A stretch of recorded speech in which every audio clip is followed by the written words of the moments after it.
¿Por qué? Los domingos de 14 a 15 con Graciela Fernández Mejide en la 1110.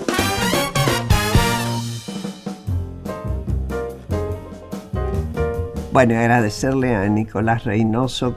Por él fueron posibles los 100 programas, lo mismo que en el caso de Pablo. Gracias, Nicolás, que está en la parte técnica. Seguimos con Guillermina Tiramonti, que es licenciada en Ciencias Políticas y hoy con un grupo de Flaxo está trabajando en la provincia de Buenos Aires, tratando de ayudar a la gobernadora María Eugenia Vidal, que los otros días alguien dijo algo que me impresionó, que es, si se dice que es Heidi, la entrenó Rambo. Sí, porque no es Heidi. No es Heidi, no. Precisamente. Y después Susana Reyes, que es la directora y fundadora del Centro Educativo Isauro Arancibia, y Pilar Casaca, que es docente en ese mismo centro.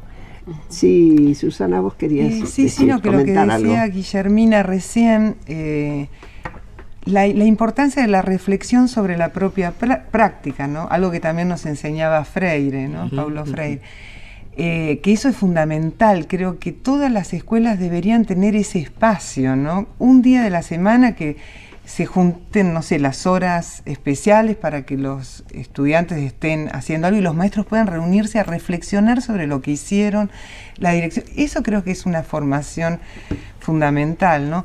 Y otra cosa que pensaba es que también a veces cómo el sistema educativo desconoce, porque por ejemplo el Isauro, digamos, llevamos adelante esta práctica de reflexión sobre lo que hacemos, bueno, y esta escuela integral, porque también hay jardín maternal, ¿no?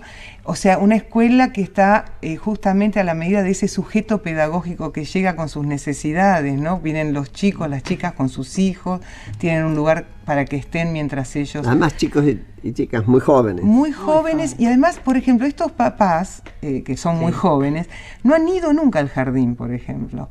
Pero ahora ahí se corta la cadena porque los nenes y las nenas están en el jardín. Entonces, digamos, cumple una función social muy importante. Además de estímulo temprano. Sí, claro. Es importantísimo para el desarrollo. ¿No? Y sin embargo no es reconocida en la ciudad de Buenos Aires. Nuestra escuela estamos en lucha permanente, porque por ejemplo, como empezó como un centro educativo del área de adultos y adolescentes, y empezó por afuera del sistema educacional tradicional. ¿No? Ahora estamos medio afuera. El área de adultos... Pero esperen, ustedes no me contaron que fue una cuestión que empezó con ATE, con un sindicato. No, porque es así. El área del adulto y del adolescente de la ciudad de Buenos Aires, una de las ofertas que tiene son centros educativos que funcionan en instituciones alojantes. En la provincia también hay de adultos. Bueno, entonces va un maestro y ahí se arma la escuela. O sea, en ese momento, cuando se abre en la CTA Nacional para la población de AMAR, Asociación Mujeres Meretrices de Argentina, y fue con ellas que trajimos a los chicos de Constitución, porque ellas trabajaban por esa zona. Entonces, digamos, pero ¿qué pasó? Al venir los primeros chicos y chicas en situación de calle, empieza a haber un crecimiento así, exponencial.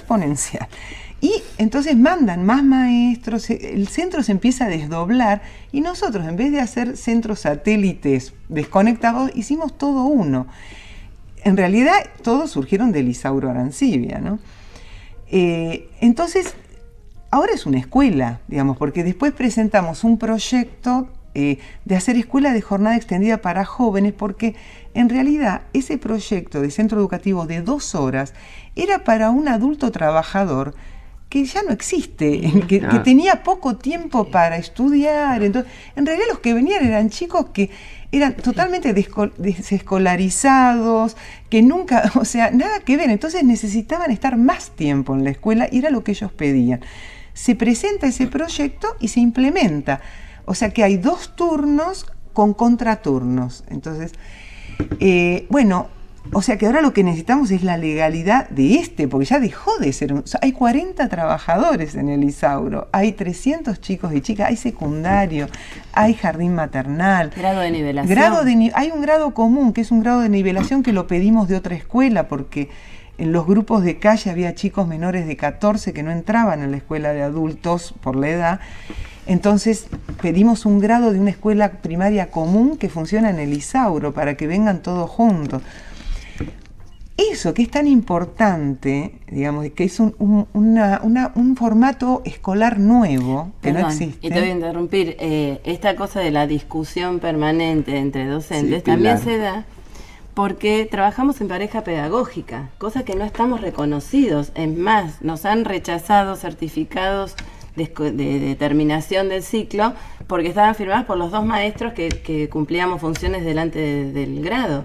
Y bueno, tuvimos que rehacer todo. ¿Y por qué es eso de la pareja? ¿Por qué no contás por qué? ¿Cuál es el objetivo de la pareja? Y el objetivo de la pareja pedagógica es no cristalizarse en la práctica. Es estar permanentemente discutiendo y poniendo en consideración lo que uno va a dar, cómo lo va a dar, reunirse para planificar las clases, para planificar el proyecto. Entonces ya eso da una dinámica de no y además a veces hay chicos que necesitan una atención especial durante la hora de clase, entonces uno de los maestros puede estar sentado ahí y el otro seguir dando la clase. O sea, es muy práctico.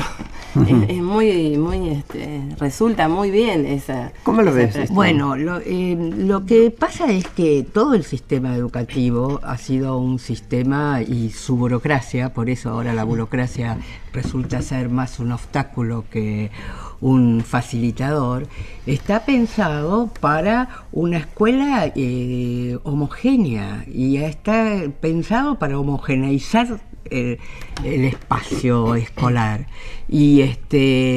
y piensa que aquellos que se incorporan, que vienen de una vida o de una situación social, económica, cultural diferente, deben abandonar ese rasgo de origen e incorporarse a una institución que les pasa la planadora, como en los años 70 las críticas a las escuelas decían. Bueno, hay toda una normativa que parte de esa idea de que todas las escuelas son iguales o deben tender a ser iguales. Y entonces, cuando lo que estamos asistiendo en los últimos 15 años, diría yo, es a una explosión de heterogeneidad de experiencias. Porque la Arancibia es una experiencia, hay muchas otras experiencias de distinto tipo. Para los chicos vulnerables y para los otros chicos, ¿no?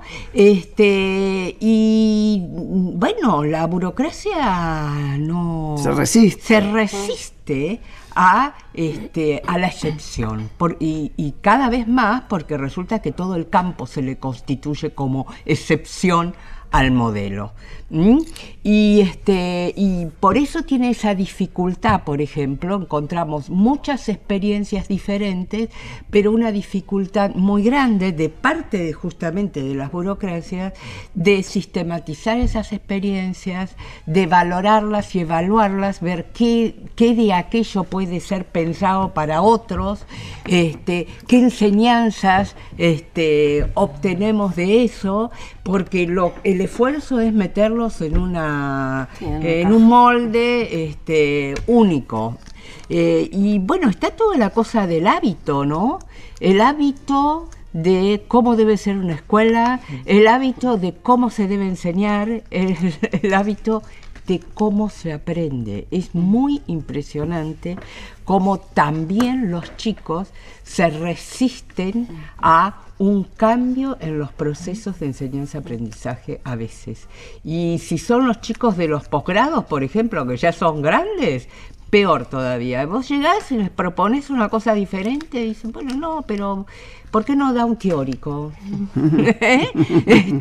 Y bueno, porque hay un hábito que hay que romper, ¿no? La escuela tiene 200 años de permanencia y bueno, justamente este es nuestro desafío, romper ese hábito y empezar por lo menos a generar en la imaginación de los docentes que se puede hacer otra cosa en las escuelas, porque nosotros estamos convencidos que hay lo que se llama un malestar docente y que ese malestar docente no proviene de de bajos salarios o de todas las o de la situación social que tienen que enfrentar, sino que hay una insatisfacción total con la tarea que realizan, con el rol que realizan.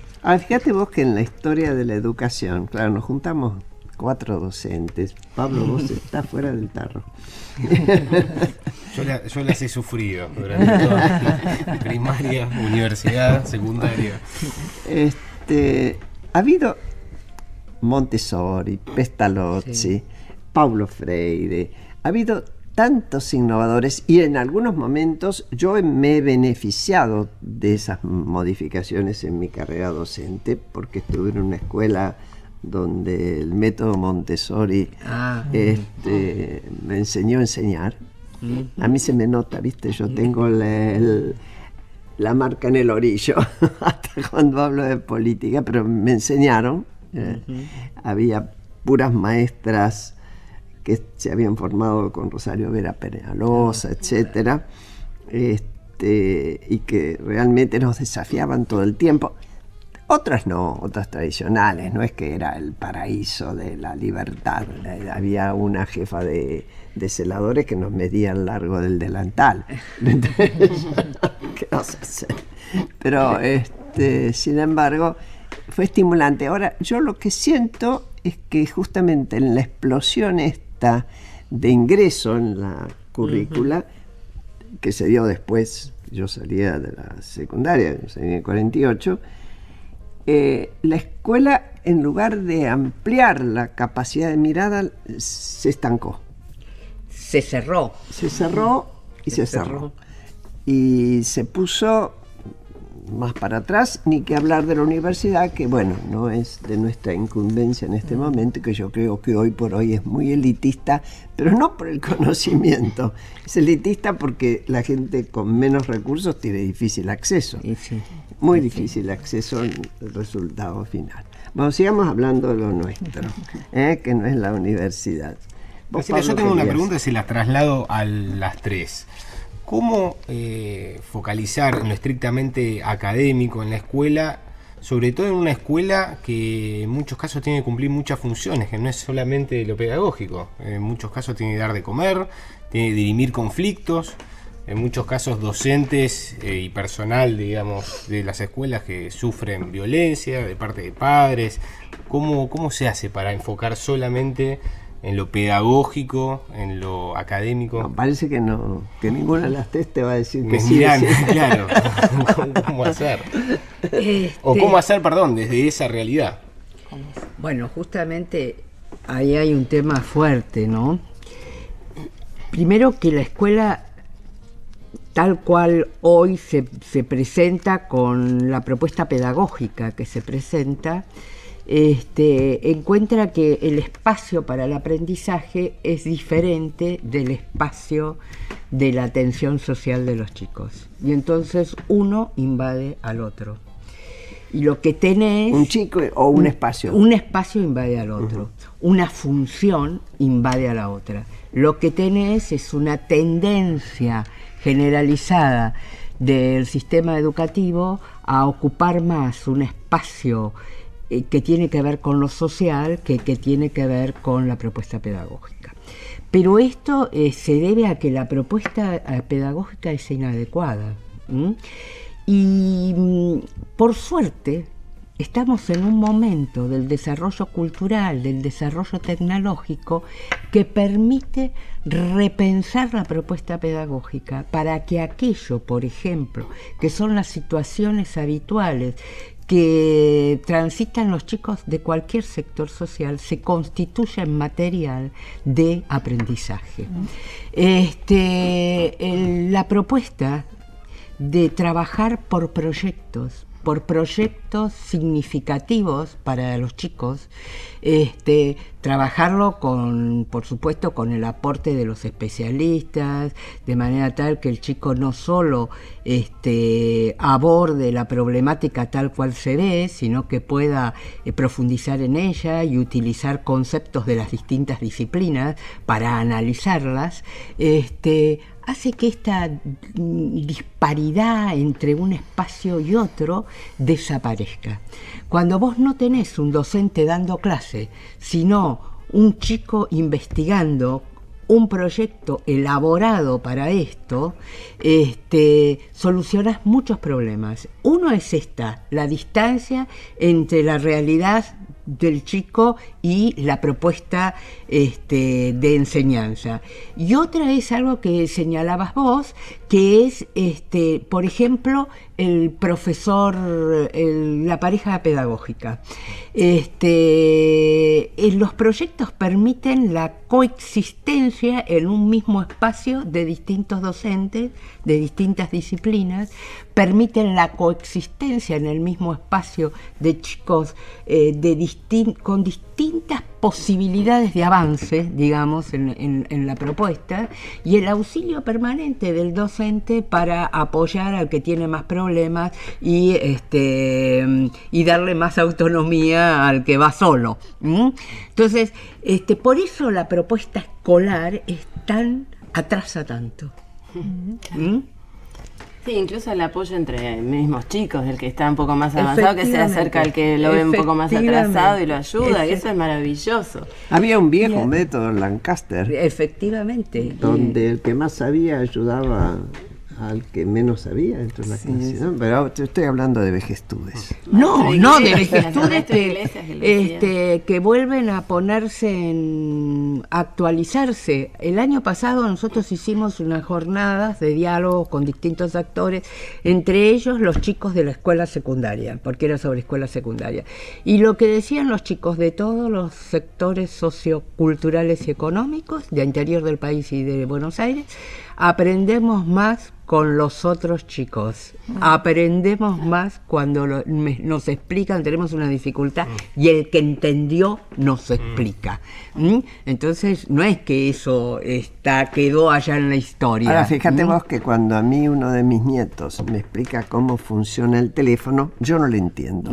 Solo puedo entender, no es lo mismo, solo puedo entender aquel que aprendió, porque se toma el trabajo de... Sí. El que va aprendiendo tiene todo un mecanismo que no es el que lo da por sabido. No es poca cosa. Una cosita que quería decir era que también con los proyectos, por ejemplo, en la escuela los chicos tienen, varios proyectos de comunicación, como es la revista, La Realidad Sin Chamullo, donde ellos tienen que escribir, lo que quieren comunicar, ¿no? Tienen varias secciones, por ejemplo, vivir en la calle.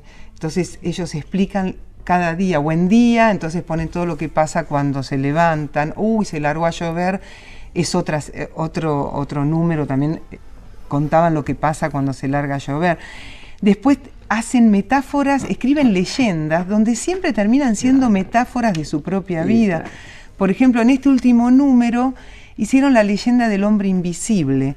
Y el hombre invisible es un chico que nació entre cartones y que se dio cuenta que era invisible porque nadie lo miraba, ¿no? Entonces termina diciendo que la gente, el chico invisible, empieza a ayudar a otros chicos que necesitan, y termina diciendo que la gente lo invoca diciendo: osa hombre invisible, haznos visibles de una vez, ¿no? Ese es el grito de nuestros estudiantes, ¿no? Que los visibilicemos, que ese hombre los haga visibles. Y otro proyecto que llevamos adelante es la radio.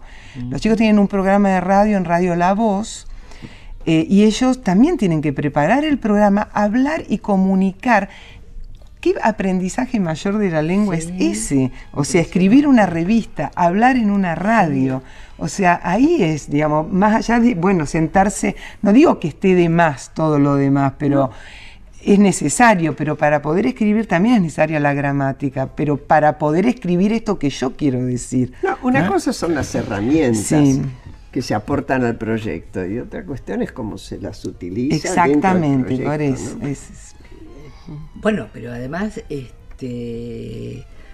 hay toda una subjetividad nueva en los chicos que no son como en otras épocas, chicos pasivos, chicos capaces de soportar, digamos, sino que están continuamente estimulados por los medios de comunicación, requieren entonces tener otro protagonismo en el proceso de aprendizaje, y esto es lo que hay que cambiar y que la escuela se resiste a cambiar. Yo les hago una consulta porque no soy un entendido para nada en la materia. ¿Fuiste alumno? Fui alumno, así que tengo voz. Pero sí se observa que hay una suerte de paradigma de la secuencialidad a la hora de aprender. De hecho, mucho se está trabajando o se ve desde los tutoriales de YouTube. Se van los chicos a buscar tutoriales para copiar de algún modo. Pero recién Susana hablaba de la posibilidad de la metáfora, ¿no? Cómo trabajar desde la abstracción, que es tan importante también, me imagino, en el pensamiento, esto de poder pensar, ¿no? No abocarse solamente, digamos, a este paradigma secuencial. No sé, Guillermina, ¿cómo lo ves? Bueno, justamente nosotros, y estoy hablando de casi todos nosotros, e incluso de vos, que sos el más joven, me parece, aprendimos con el método secuencial, ¿no? Es decir, una cosa primero, otra después. Los jóvenes que están bombardeados o que están en diálogo permanente con los medios de comunicación no se comunican ni de esa manera, sino hay una cosa de la simultaneidad, de la velocidad. Bueno, algunos dicen, bueno, entonces no pueden reflexionar, es cierto, reflexionan menos, pero pueden controlar distintas variables al mismo tiempo. Si no, fíjate qué hace un chico con un jueguito, ¿no? Cuando vos quisiste darte cuenta a qué juega, el tipo ya se jugó 3. Ya llegó a 5 niveles. 5 niveles jugados. Bueno, porque él puede controlar una cosa que los que aprendimos secuencialmente no podemos controlar. Pero vos lo que planteás es la posibilidad de la abstracción. Y eso requiere la participación si lo pensás para el conjunto de los chicos, como lo estamos pensando hoy, y no como se pensó hace 100 años, que se pensaba en solo un grupo de la población. Para un grupo de la población, los hijos de los padres letrados, digamos, la abstracción es una realidad cotidiana. Para los hijos de los sectores no letrados, la abstracción es mucho más complejo. Y esto se logra a partir de la participación activa en la producción del conocimiento. Producís el conocimiento hasta que llega un punto donde la abstracción se te hace una realidad, que es el conocimiento ya hecho. Lo que hace la escuela es transmitir el conocimiento acabado. Eso es ya abstracto para el chico. Hay algunos chicos que acceden más fácilmente al conocimiento abstracto y otros chicos que no pueden acceder. Por eso hay que cambiar el modelo pedagógico. Si no propones una contradicción. La misma escuela abstracta para chicos que no alcanzan la abstracción. Pilar y Susana, ¿ustedes lo notan esto, lo que dice Guillermina? Sí. Sí. Sí, cuando llegan los chicos por primera vez a la escuela, una de las cosas que más nos cuesta es que digan qué piensan ser cuando sean más grandes o qué piensan hacer de su vida. Ni eso pueden proyectar. Ellos viven en el aquí y ahora permanentemente, en la inmediatez. Entonces, todo el trabajo que vamos haciendo en la escuela a través de las diferentes actividades, más allá del aula, es lo que va llevando, como decimos, la revista, la radio. Esas cosas los van entrenando, los vamos animando a que puedan ir soñando. Hasta llegar a ser un año, el eje eran los sueños, y el acto de fin de año, que también fue hermoso, como dice Susana, siempre son hermosos, era una receta de cómo se construye un sueño. Y cómo se hace para concretarlo. Sí, y tomar cada cosa que ellos traen. Por ejemplo, vivía una ranchada de chicos enfrente abajo de la autopista. Avisemos que se llama Ranchada al grupo que permanece junto. Que te explicó Pablo el día que vino la otra. Y comparten, ¿no?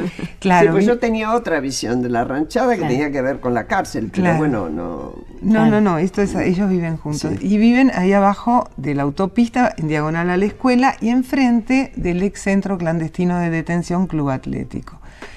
Entonces ellos vivían ahí, empezó el año y empezaron a contar que ellos viven ahí hace mucho y escuchaban gritos, lamentos de enfrente, ¿no? Entonces los maestros lo toman como... Pero eso no puede ser. Bueno, por eso, lo toman como la leyenda urbana, como una leyenda urbana, en vez de desecharlo, decirle...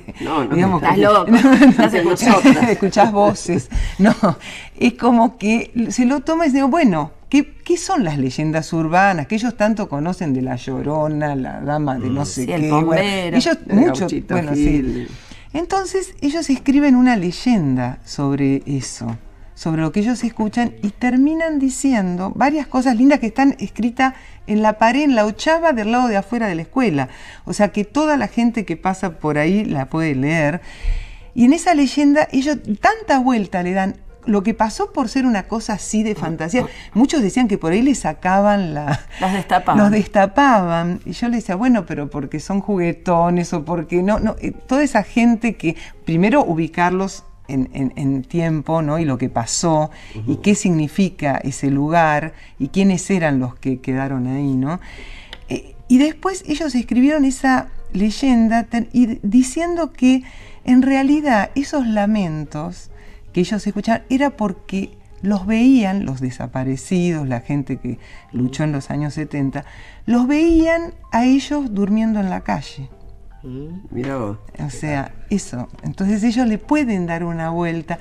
Inclusive en un momento dicen que el único día que no están ahí son los 24 de marzo porque están todos en la bandera, esa grande que se lleva. O sea, como que se puede dar una vuelta a las cosas. Pero como siempre se sienten sujetos de observación. En este caso, la necesidad de que te miren y que te escuchen, que no es lo mismo que oír y mirar, que oír y ver. Hay una diferencia. Y porque ellos están muy expuestos. Ellos habitan solo su cuerpo. Así es. Y están expuestos a todo. Bueno, yo tengo que cerrar. Será hasta el próximo domingo y vamos a quedar recapacitando en cada uno cuánto puede hacer para ayudar a quienes están trabajando para la modificación de la mirada con respecto a la educación.